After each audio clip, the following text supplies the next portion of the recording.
I want to welcome everybody to this live event here in anticipation of the first National Walleye Tour event here, kicking off the 23rd and 24th of July, Bay of Green Bay, Oconto, Wisconsin. It's all finally going to kick itself off, this anticipated walleye tournament season. And to give us a little preview of Green Bay itself, Oconto, what we can actually expect at this first National Walleye Tour event, we put together this table of professionals that has great insight to what we can expect to see and understand the fishery that much better. Maybe you're a fan, maybe you're thinking about going to Green Bay at some point in time. This is information you're definitely going to want to know. Joining me here today, first and foremost, right up to my side here, we got professional walleye angler and my co-host on our Pontoon broadcast every other week. I got John Balla. Welcome, John. Hey, Chip. How are you? Wonderful. Good to have you here. We also have Pat Neu here, who is joining us. Pat is a two-time, so in the world of tournament fishing, there's been a number of different circuits over the years. Pat won both a PWT and an FLW event out here on Green Bay. The man lives there, fishes there. He thinks about fish, knows where they're at. Great insight into Green Bay. Pat Neu, and of course, we also have Dean Arnoldussen, which I guess it's unofficially, but probably the all-time biggest money winner on Green Bay itself over the history. I know that on record, over $500,000 won in walleye tournaments right here on Green Bay. Welcome aboard, Dean. Thanks a lot, Chip. So here we are. It's 2020. We're finally kicking off this season. What's going through your mind? And I'm just going to throw this thing out there and let's see where it goes. But are we excited to finally get a walleye tournament season moving? Well, I'll go ahead and talk, Chip. I'm more than excited, especially it's the first one on the Bay, which obviously I love the Bay. But, yeah, what a crazy year. And finally we get to go fish a tournament. I think you take a poll, and I think everybody's so excited to get out and finally get this thing rolling. Now, John, you have over the years kept incredible amounts of data about Green Bay, and you know from past National Walleye Tour events and other walleye events out there, it's been traditionally one of the best fisheries to host a tournament. Yeah, as far as like weights, yeah, it probably rivals Lake Erie in terms of how much it takes to win a tournament on Green Bay. I mean, I think the average is somewhere in the 75 pounds for first over the course of, I think, 5 events so far in National Walleye Tour. This year, as we're going to talk about, is it going to be the same? Is it going to be more? Is it going to be less? I think, Dean and Pat will kind of give us some insight as to what they're hearing and what's going on in the Bay in terms of migrational patterns, bait fish patterns. That'll kind of dictate some of the winning weights. And we'll get into that a little bit later, but I think there'll be some surprising stats that come out of some of the data in terms of how many fish are caught, number of limits, and what it takes to actually finish first, 10th, 20th, or 30th.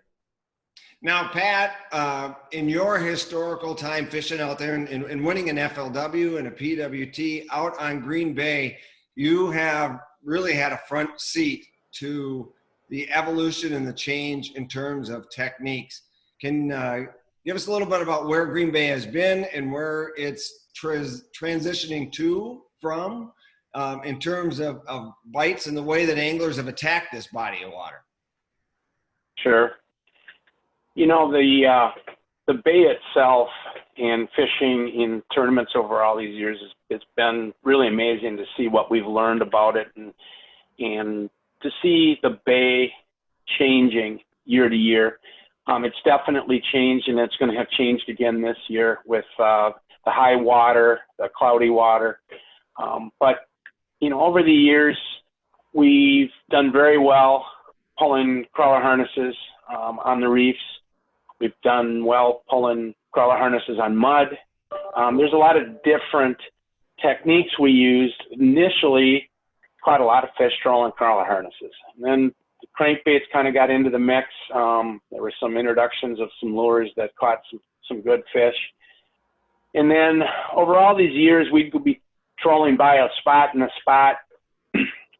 along a reef, and I always wondered to myself, why don't we just stop and fish right there? Because the board's going to go back the same time every single time.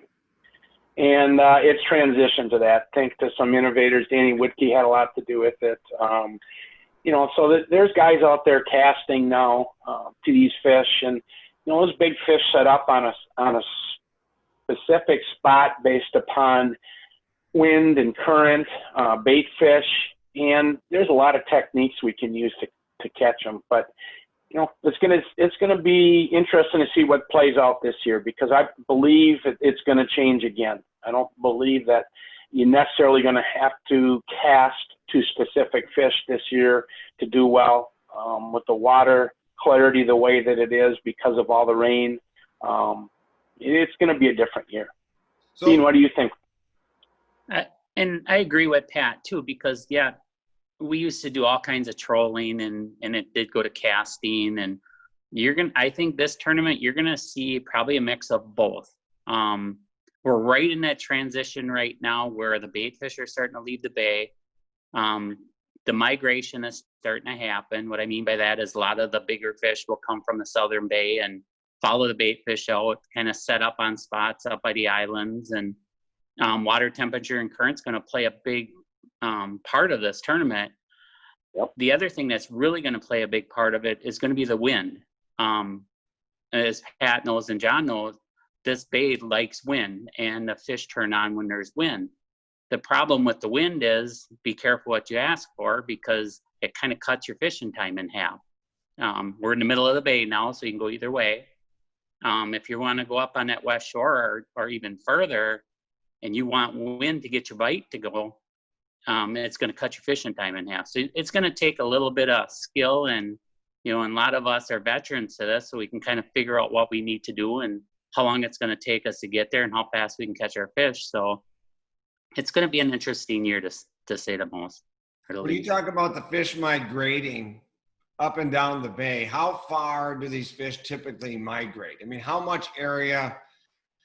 You're showing up to pre-fish here. We're just about a week away from kicking off this event right now. How big of an area do you have to search to find this migrating group of fish? I can give you it's miles and miles. So the year in 2005 when I won the FLW, the fish that won it for me was a tagged fish. I caught it in University Bay, and it had been tagged in Badenoch. So and what's the distance there? 110 miles. Yeah. No, it's further than that, Dean. It's about 110 It's a long ways. It's a long ways. So they migrate long distances, following bait, looking for the right habitat. That was a May tournament, so that fish was in the lower bay and probably was going to migrate back up to Badenoch, area for the summertime.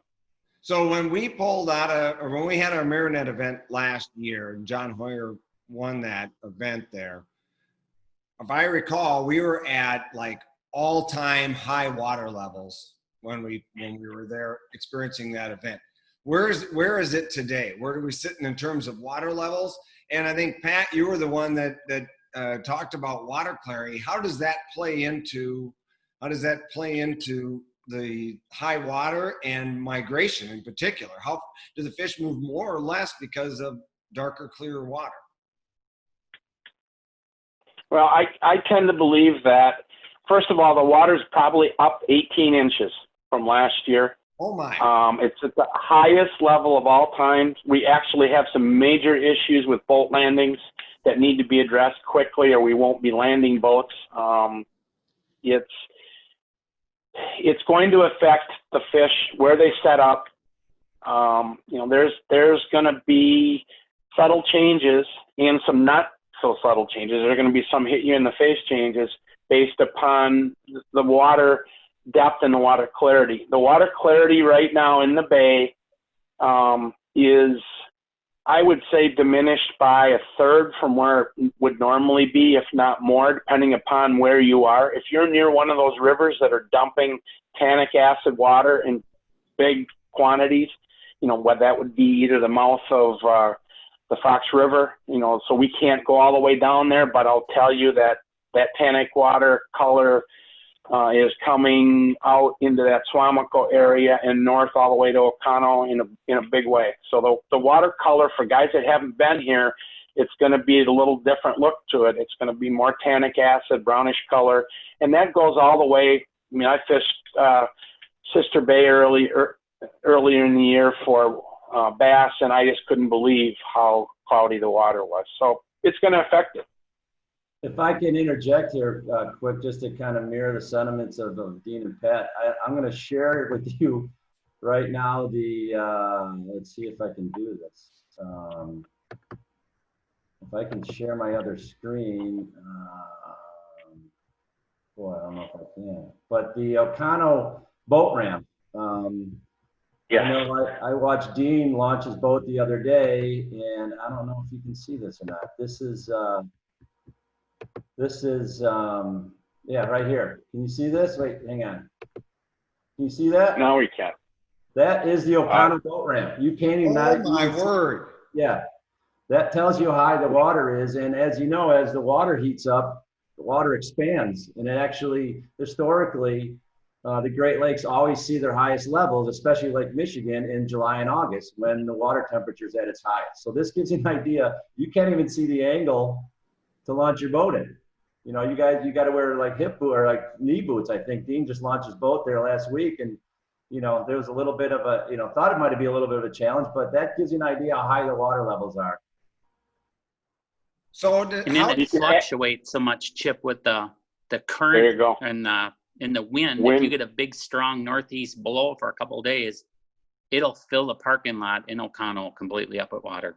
So as you're getting ready for this event and people are starting to think about and preparing to pre-fish, the fact that the conditions are this much dramatically different, does it take, you know, we all like to predict who we think is going to do well on a certain body of water based on historics, right?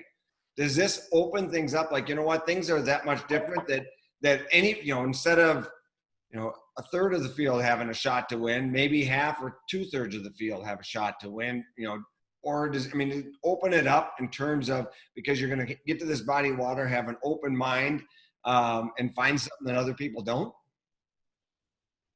It's a good question. I think it's going to affect it. I think it's going to turn it on. I mean, people are, no matter what, I think it's game on. People are going to find fish where they never were before.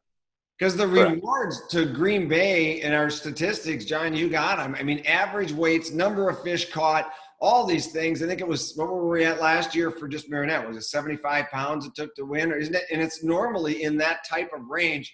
This is a great stat sheet here. Run us through it, John.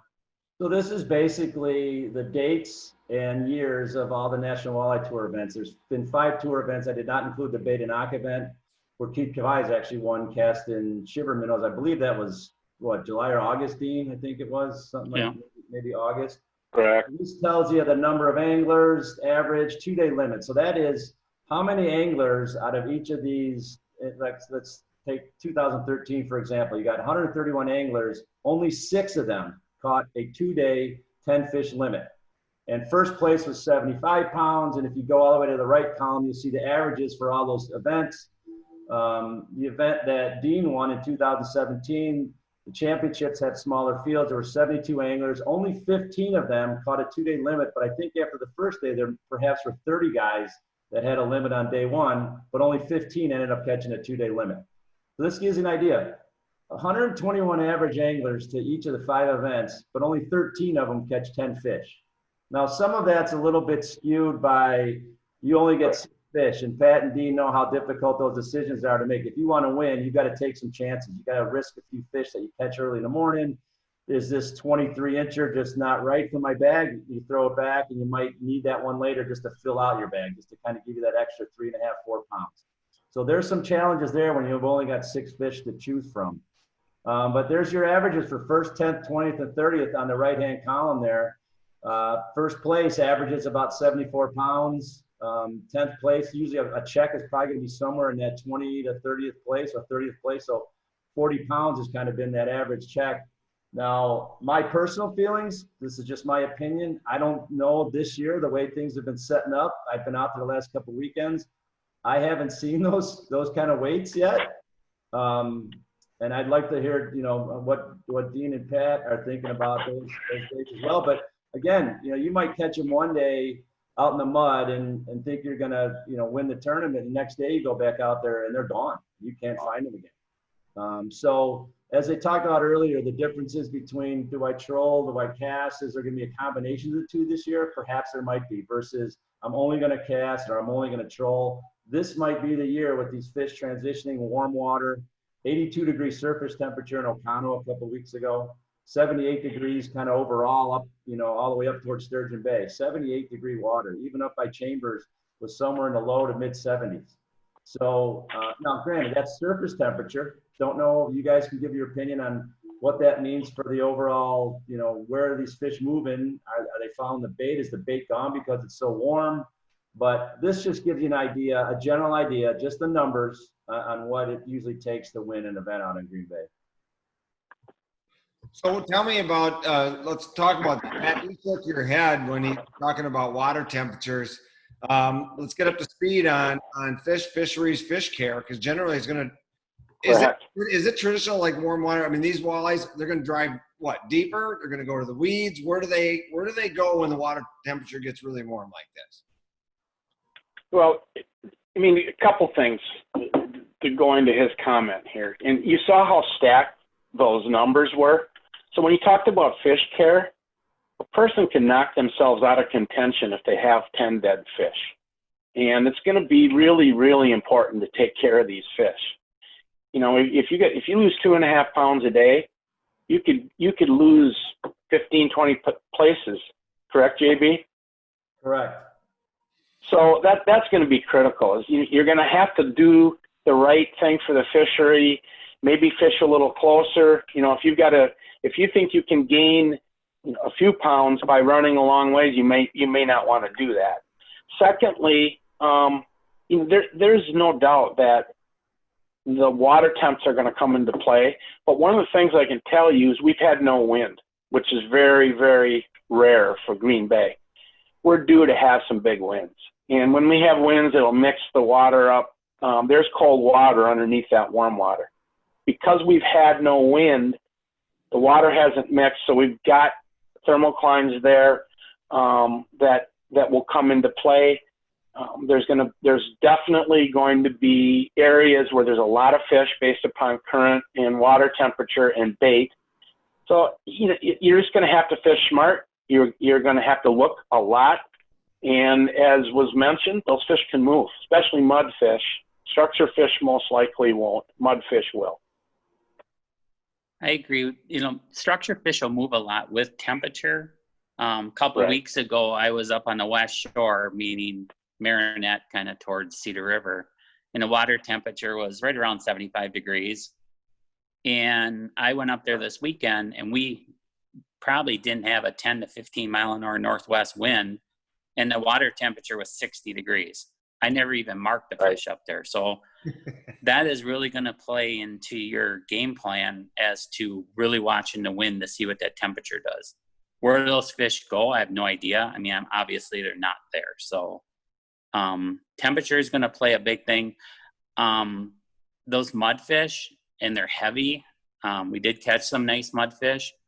And you go back the next day, like JB says, and they're not there. I mean, they can move a mile, but you're going to have to stay on them. So the fish are heavy, and I think if a person can get on them, you're going to see some pretty good weights in this tournament.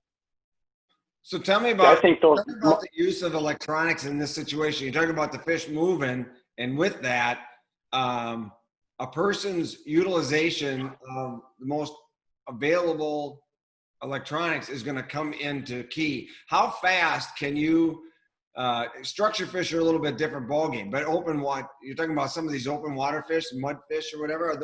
Are those findable at above idle speed? Absolutely. Oh yeah. I mean, with the electronics we have today, and with proper installation of your transducer, I mean, I can effectively mark fish at 30 to 35 miles an hour running an array marine unit. I know Humminbird units can do the same thing. you're going to want to slow down when you start to mark fish to see what they are. Use your down scan and side scan. It's going to come into play in a huge way this year. And those mudfish, when Dean said they can move a mile, I think they can, with the right current, and if the desire is there to move, I think they can move 4 or 5 miles. You get current that's a mile an hour, and they're going to just go with that current. And the current, even though we don't have wind, we still get a significant amount of current.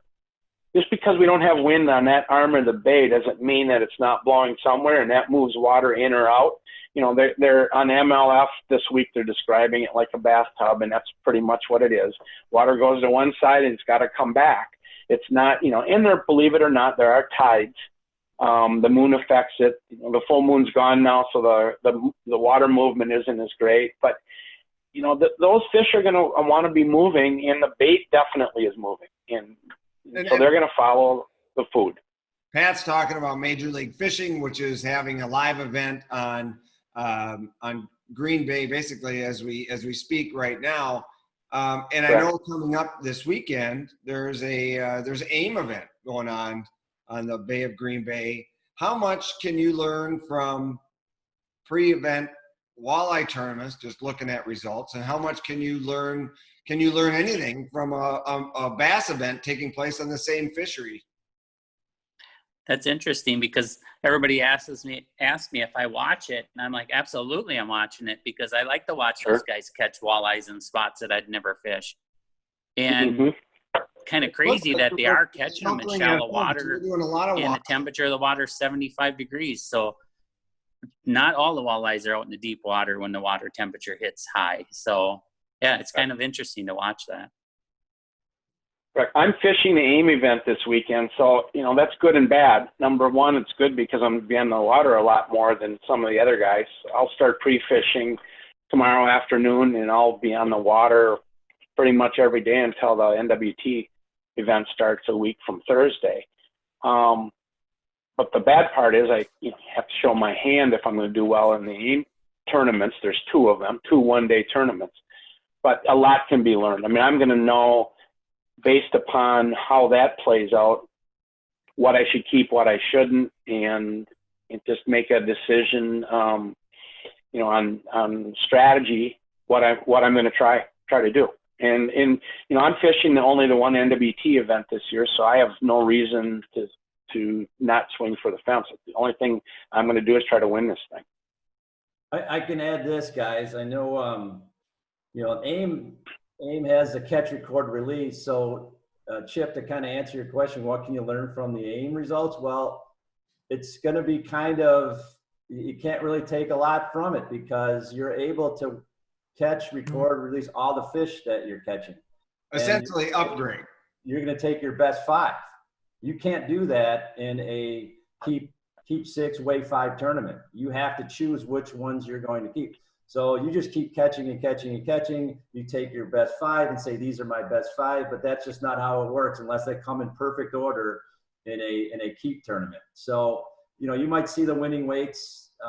I've looked at some of the AIM tournaments in the past. In July, most of them average about 25 1/4 inches for the winning weight over a couple of days. Now, the one-day events might change a little bit, because you can really whack them one day, and somebody's probably going to do really well on day one, on the first day of that tournament, or the one-day tournament Saturday, brand new tournament Sunday, they might be at the bottom of the score sheet.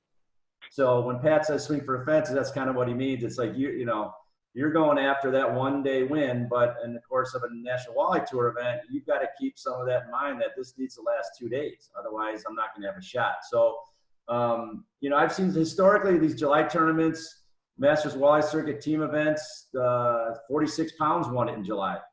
That was, an exceptionally low year.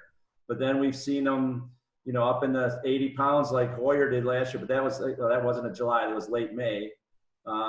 So I think most of these tournaments, they can tend to give a guy a little bit false sense of what he needs to win, because there's been a lot of early tournaments in May. These fish are up shallow, a little easier to target, a little easier to find on some of the structure. But when they start getting out in the abyss and start roaming around, following bait, water temperatures, currents, it's kind of a whole new ball game until later in the, later August and September, where they kind of show up in some traditional spots. So I think July personally is one of the most challenging months of the year out here.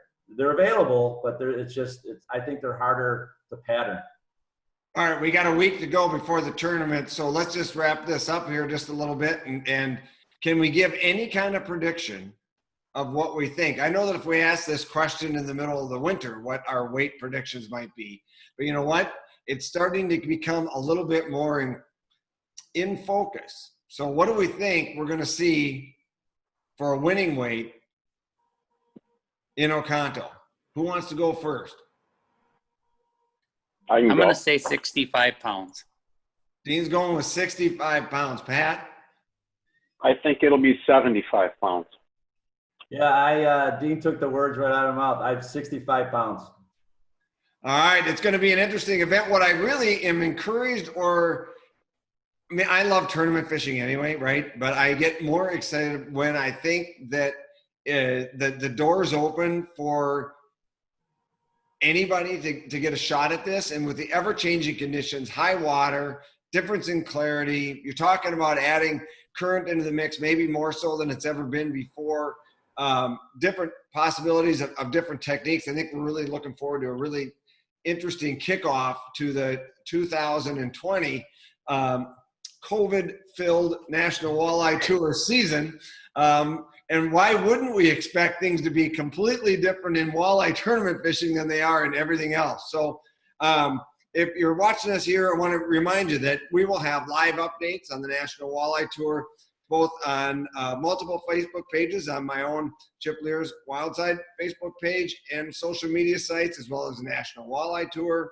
There'll be live broadcasts of the weigh-in on the National Walleye Tour website. There'll be I encourage you to follow each of these guys on their social medias, because I'm sure you'll get plenty of updates from here at the Bay of Green Bay and the National Walleye Tour, amongst other fisheries all across North America. For all your updates, please check out website, chipleer.com, or these social media pages. I want to thank Dean Arnoldussen. Thank you so much for your time. Best of luck. Thanks, Chip.